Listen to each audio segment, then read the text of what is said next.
Unpacking the Buddha's First Discourse. Episode 5. The End of Suffering.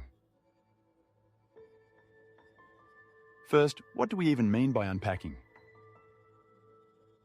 We can define unpacking as the intense scrutiny of traditional Buddhist and Zen texts. A scrutiny that often breaks down the text sentence by sentence, phrase by phrase, and occasionally word by word. And why even unpack at all? Because not all of us have the opportunity to regularly engage with a living, breathing, enlightened teacher. Understanding that in the Zen tradition, it's this engagement that substitutes for the critical reading of the traditional texts.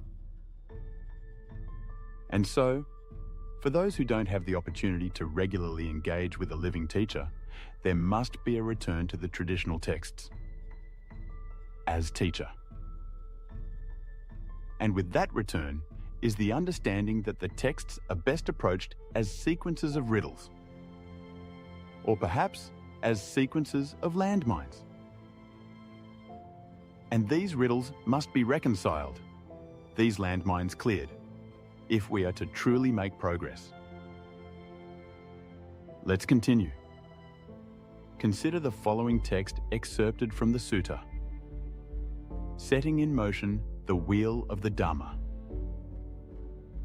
Now this, bhikkhus, is the noble truth of the cessation of suffering. It is the remainderless fading away and cessation of that same craving, the giving up and relinquishing of it, freedom from it, nonreliance on it. And in aiding in the unpacking of this brief excerpt, we might consider a handful of questions. First, the Buddha identifies 4 separate ways in which suffering ultimately comes to an end. Can you identify them?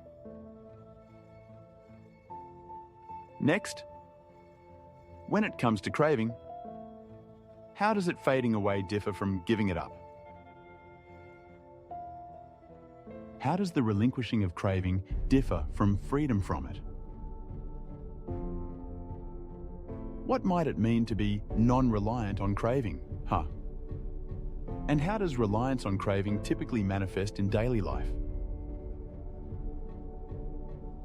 And finally, can you identify an experience in your own life where the fading away of craving, however small, led to a noticeable reduction in suffering?